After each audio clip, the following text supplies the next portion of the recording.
بسم اللہ الرحمن الرحیم۔ چھٹی چیز جس کا لحاظ روزے دار کے لیے ضروری فرماتے ہیں یہ ہے کہ روزہ کے بعد اس سے ڈرتے رہنا بھی ضروری ہے کہ نامعلوم یہ روزہ قابل قبول ہے یا نہیں۔ اسی طرح ہر عبادت کے ختم پر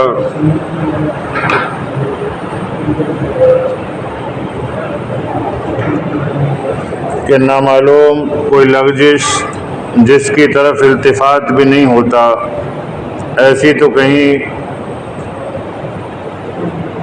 نہیں ہو گئی جس کی وجہ سے یہ منہ پر مار دیا جائے۔ نبی کریم صلی اللہ علیہ وسلم کا ارشاد ہے کہ بہت سے قرآن پڑھنے والے ہیں کہ قرآن پاک ان کو لعنت کرتا رہتا ہے۔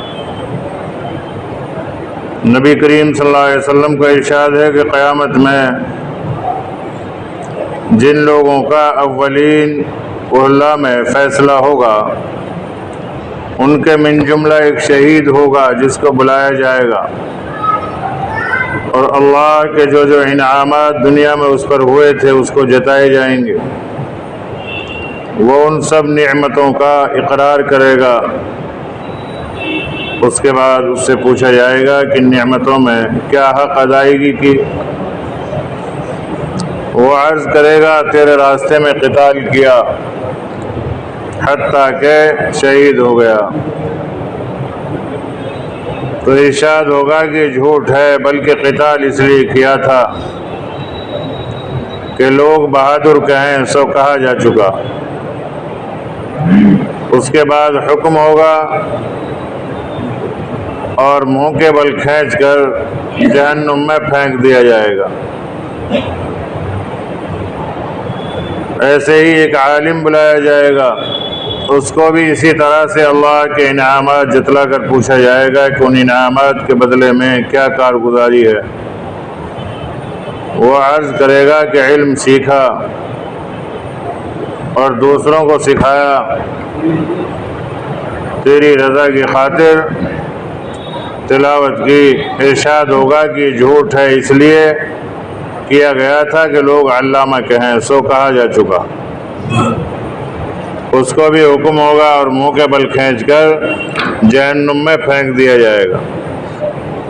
اسی طرح ایک دولت مند کو بلایا جائے گا، اس سے انعامات الہیہ شمار کرانے اور اقرار لینے کے بعد پوچھا جائے گا کہ اللہ کی نعمتوں میں کیا عمل کیا۔ وہ کہے گا کہ کوئی خیر کا راستہ ایسا نہیں چھوڑا کہ میں نے اس میں کچھ خرچ نہ کیا ہو۔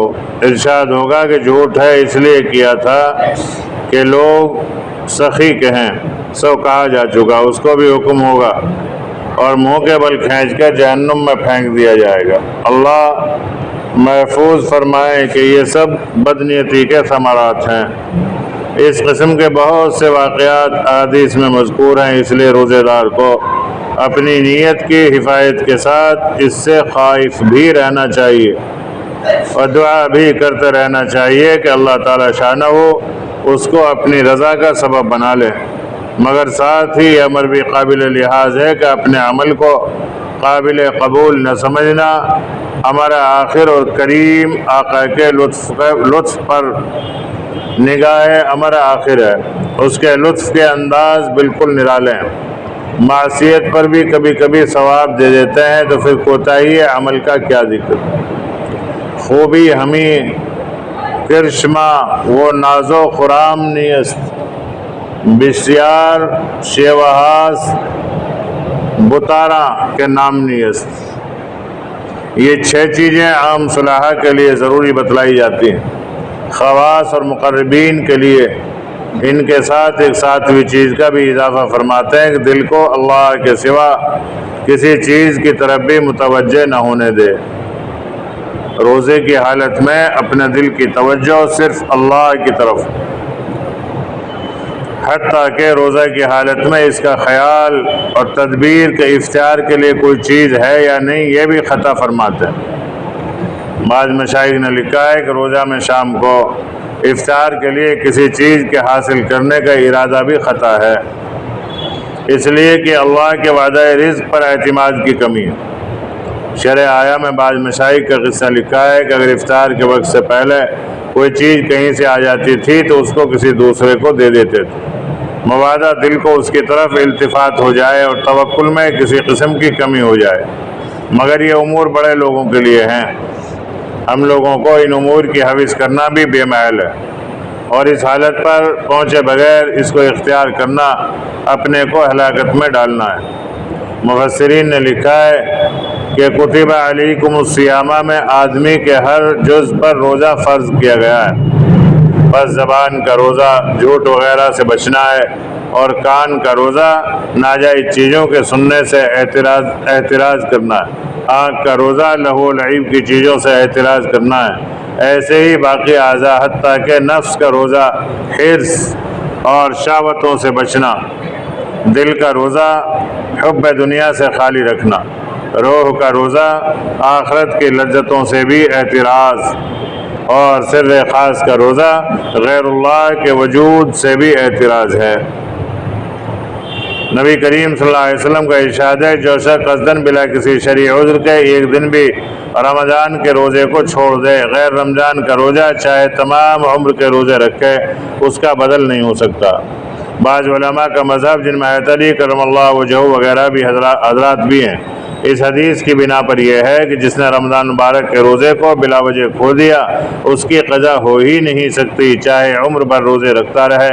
مگر جمہور فقہا کے نزدیک اگرچہ رمضان کا روزہ رکھا ہی نہیں تو ایک روزے کے بدلے میں ایک روزہ ہے، قضا ہو جائے گی، اور اگر روزہ رکھ کر توڑ دیا تو قضا کے ایک روزے کے علاوہ 2 مہینے کے روزہ کفارے کے ادا کرنے سے فرض ذمے سے ساقط ہو جاتا ہے۔ البتہ وہ برکت و فضیلت جو رمضان مبارک کی ہے ہاتھ نہیں آ سکتی، اور اس حدیث پاک کا مطلب یہی ہے کہ وہ برکت ہاتھ نہیں آ سکتی جو رمضان شریف میں روزہ رکھنے سے حاصل ہوتی ہے۔ یہ سب کچھ اس حالت میں ہے کہ بعد میں قضا بھی کر لے، اور اگر سرے سے رکھے ہی نہیں، جیسا کہ اس زمانے کے بعض فاسقوں کی حالت ہے، تو اس کی گمراہی کا کیا پوچھنا۔ روزہ ارکان اسلام سے ایک رکن ہے۔ نبی کریم صلی اللہ علیہ وسلم نے اسلام کی بنیاد 5 چیزوں پر ارشاد فرمائی ہے۔ سب سے اول توحید اور رسالت کا اقرار، اس کے بعد اسلام کے 4 مشہور رکن، نماز، روزہ، زکوٰۃ، حج۔ کتنے مسلمان ہیں جو مردم شماری میں مسلمان شمار ہوتے ہیں، لیکن ان 5 میں سے ایک کے بھی کرنے والے نہیں۔ سرکاری کاغذات میں مسلمان لکھے جامیں، مگر اللہ کی فہرست میں وہ مسلمان شمار نہیں ہو سکتے۔ حتیٰ کہ حضرت ابن عباس رضی اللہ تعالیٰ کی روایت میں ہے کہ اسلام کی بنیاد 3 چیزوں پر، کلمہ شہادت اور نماز، روزہ۔ جو شخص ان میں سے ایک بھی چھوڑ دے وہ کافر ہے، اس کا خون کر دینا جائز ہے۔ علماء نے ان جیسے روایات کو انکار کے ساتھ مقید کیا ہو، یہ کوئی تعویل فرمائی ہو، مگر اس سے انکار نہیں ہے کہ نبی کریم صلی اللہ علیہ وسلم کے ارشادات ایسے لوگوں کے بارے میں سخت سے سخت وارد ہوئے ہیں۔ فرائض کے ادا کرنے میں کوتاہی کرنے والوں کو اللہ کے قہر سے بہت ہی زیادہ ڈرنے کی ضرورت ہے کہ موت سے کسی کو چارہ نہیں۔ دنیا کے عیش و عشرت بہت جلد چھوٹنے والی چیز ہے، کارآمد چیز صرف اللہ کی اطاعت ہے۔ بہت سے جاہل تو اتنے ہی پر کفایت کرتے ہیں کہ روزہ نہیں رکھتے، لیکن بہت سے بددین زبان سے بھی اس قسم کے الفاظ بک دیتے ہیں جو کفر تک پہنچا دیتے ہیں۔ مثلاً روزہ وہ رکھے جس کے گھر کھانے کو نہ ہو، یا ہمیں بھوکا مارنے سے اللہ کو کیا مل جاتا ہے، وغیرہ وغیرہ۔ اس قسم کے الفاظ سے بہت ہی زیادہ احتیاط کی ضرورت ہے، اور بہت غور و اہتمام سے ایک مسئلہ سمجھ لینا چاہیے کہ دین کی چھوٹی سے چھوٹی بات کا مذاق اور تمسخر اڑانا بھی کفر کا سبب ہوتا ہے۔ اگر کوئی شخص عمر بھر نماز نہ پڑھے، کبھی بھی روزہ نہ رکھے، اسی طرح اور کوئی فرض ادا نہ کرے، بشرطے کہ اس کا منکر بھی نہ ہو، تو وہ کافر نہیں ہے۔ جس فرض کو ادا نہیں کرتا اس کا گناہ ہوتا ہے، جو اعمال ادا کرتا ہے ان کا اجر ملتا ہے، لیکن دین کی کسی چھوٹی سے چھوٹی بات کا مذاق بھی کفر ہے، جس سے اور بھی تمام عمر کے نماز، روزہ، نیک اعمال ضائع ہو جاتے ہیں۔ بہت زیادہ قابل لحاظ امر ہے، اس لیے روزہ کے متعلق بھی کوئی لفظ ہرگز ایسا نہ کہے، اگر تمسخر وغیرہ نہ کرے تب بھی بغیر عذر افطار کرنے والا، روزے کا چھوڑنے والا، حتیٰ کہ فقہا نے تصریح کی ہے کہ جو شخص رمضان میں علی الاعلان بغیر عذر کے کھاوے اس کو قتل کیا جائے۔ لیکن قتل پر اگر اسلامی حکومت نہ ہونے کی وجہ سے قدرت نہ ہو کہ یہ کام امیر المومنین کا ہے تو اس فرض سے کوئی بھی سبکدوش نہیں ہے کہ اس کی اس ناپاک حرکت پر اظہار نفرت کرے، اور اس سے کم تو ایمان کا کوئی درجہ ہے ہی نہیں کہ اس کو دل سے برا سمجھے۔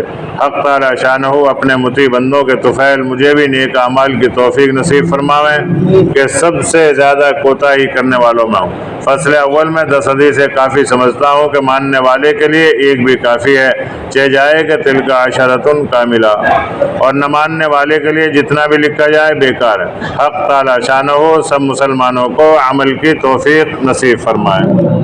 سبحان اللہ وبحمدہ، سبحانک اللہم وبحمدک، نشہد ان لا الہ الا انت، نستغفرک